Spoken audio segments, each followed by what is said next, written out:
Hello everyone, welcome back to Leah Faith Live. My name is Leah Faith and I'm so glad to have you here. This is week 4 of our series, Heaven and Hamilton. And this week we're talking about, for the very first time, we're talking about a Burr song, Aaron Burr. Aaron Burr's first big number, his first big number about himself in the musical Hamilton is called Wait For It. It's when we really get to find out who is Aaron Burr, what's his motive, what's he about, what's his backstory. We learn about his parents, his upbringing, and what he really, really wants. And the one lyric he keeps on singing is, of course, the title, I'm Willing to Wait For It. He says, if there's a reason that I'm still alive when everyone who loves me has died, I'm willing to wait for it. And he says that time and time again, I'm willing to wait for it, I'm willing to wait for it. I want to talk today about Psalm 27:14. Psalm 27:14 says, wait for the Lord. Be strong. Let your hearts take courage and wait for the Lord.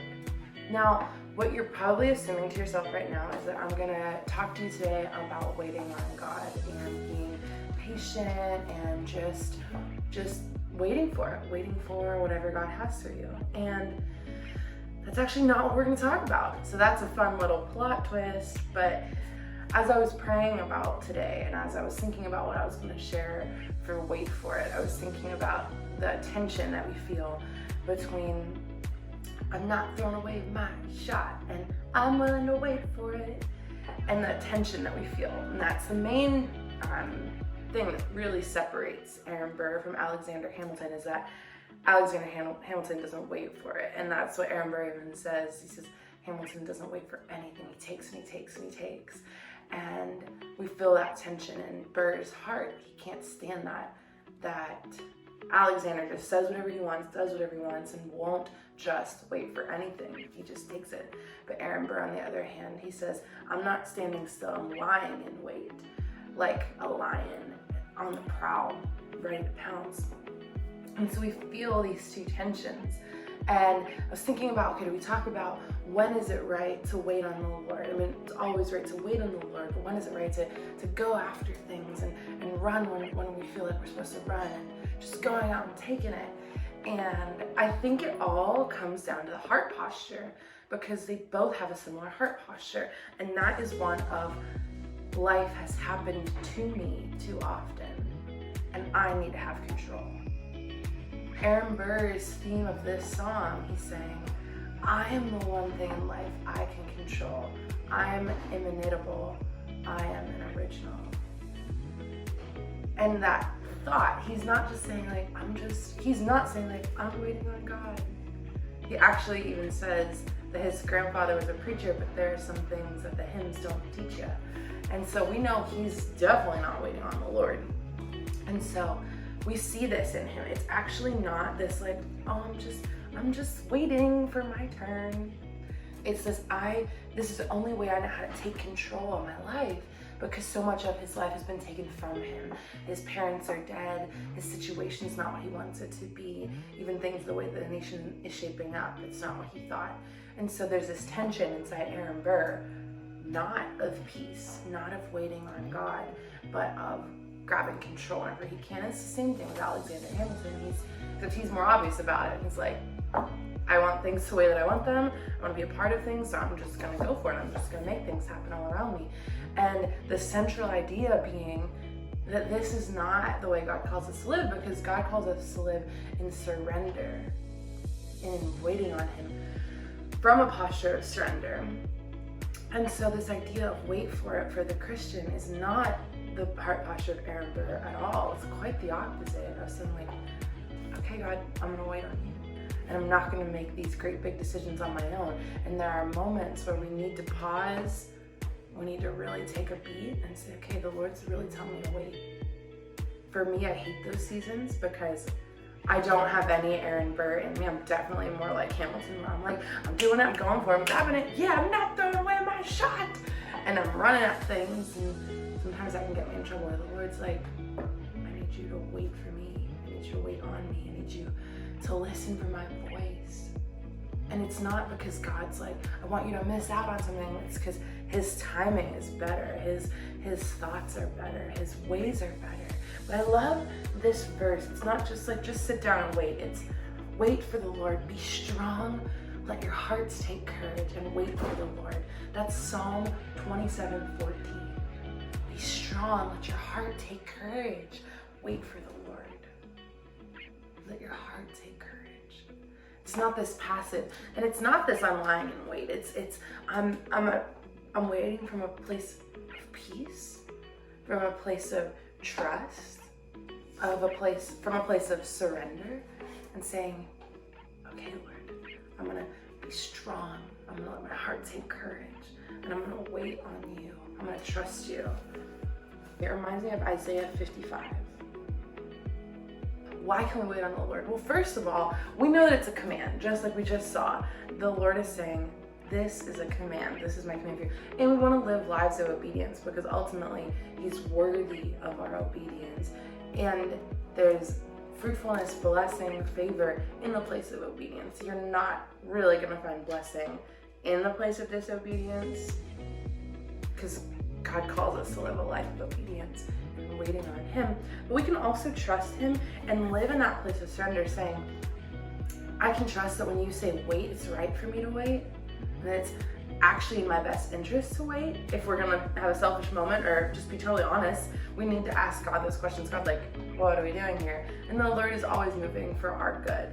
Of course, our definition of good can be different, but that's not this conversation right here now. But saying, okay, God, I trust you. I trust you enough to wait when you say wait and to go when you say go. And just brings me to Isaiah 55. Isaiah 55:8 says, this is the Lord speaking. He says, for my thoughts are not your thoughts, neither are your ways my ways.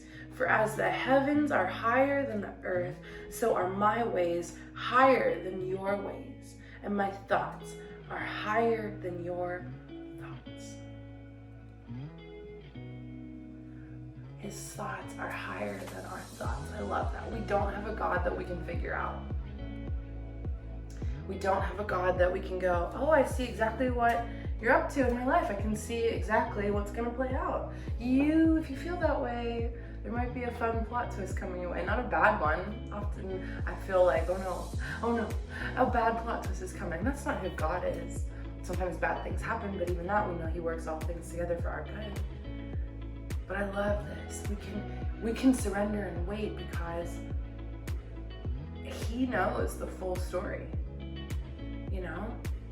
He knows what's gonna happen. He knows what's best for us, what's best for those around us, what's best for the kingdom. And in moments where He's calling us to wait,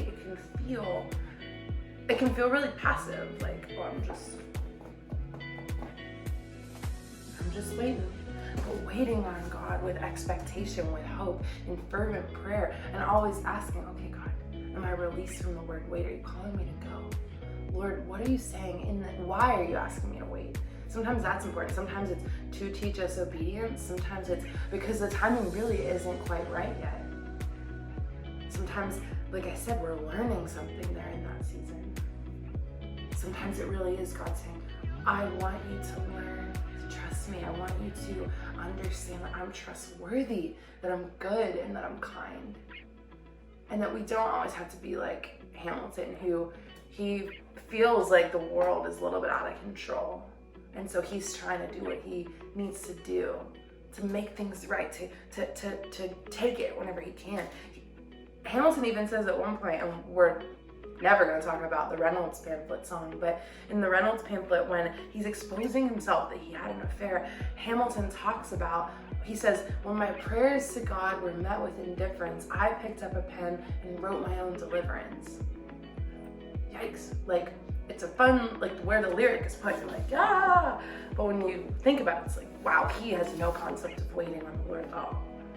And of course, we're not looking to these characters for actual spiritual guidance, but just seeing situationally, there is just nothing in Hamilton that's saying, okay, I'm gonna wait on God. And there's nothing in Burr that's saying, I'm gonna wait on God, even though he's saying, I'm gonna wait for it. It's all from this place of control and of surrendering to control, saying, God, your thoughts are higher, your ways are higher, and I can trust you. So this week, I just wanna encourage you to wait on God. Get in your prayer room, close the door, and say, God, I'm waiting on you. Because yeah, we wait on the Lord for situations in life where God might be saying, hey, don't do this quite yet. Hey, I want you to wait in this area. We also need to cultivate in our lives waiting on the Lord, waiting in his presence, just being still before him and waiting on him, waiting on his voice, waiting on his spirit, just being with him, loving him in his presence, just waiting before the Lord. The most valuable thing we have in life is our time. And so giving it to God, such a beautiful gift, such a beautiful sacrifice, saying, God, this is my most limited resource, and you're worthy of it, and I give it to you. Whether it's because you specifically asked for it and you've said, hey, I want you to wait for this, I want you to wait on me, or it's because I want to give my time to you as a love offering. Man, what a worthy thing to do. So I encourage you this week to have some wait for it time alone with the Lord, but ask the Lord, what are you calling me to do in my life? Is this not throwing away my shot season where I need to be running after things, or is this a waiting for it season? Pulling back, meditating on God, and well, meditating in both those seasons, but is it a season where, God, you're not calling me to move quite yet, you're calling me to just wait, be still, because your thoughts are not my thoughts, and your ways are higher than my ways. That we can trust him, that we can let go of control and not carry either of those mentalities. We can let go of control and say, God, I don't even want things my way, I want things your way. He's worthy and he's trustworthy. So Jesus, we thank you that we can trust you, Jesus. That we don't have to be afraid of the future. We don't have to feel like, well, I'm the only thing I can control, so I have to wait. I have to make sure that I'm making all the right moves. Lord, that we can say, I trust you, therefore I will wait on you. I trust you, therefore I will move when you say move. I trust you, therefore have my time, have my heart, have my life. Jesus, we know that you are so good. You've been so good for so long. We love you. We put our hope in you. We wait on you, Lord. In Jesus' name, amen. Amen. Well, thanks so much for joining me here. As you can tell, I'm not in my house in Las Vegas. I'm currently in Lynchburg, Virginia for this week. I can't wait to share why with all of you. I'm working on some fun stuff here. And then in the next few weeks, I'll be home in Pennsylvania. You'll get to see my childhood house. So fun. So thank you so much for joining me. I'll see you next week for week 5.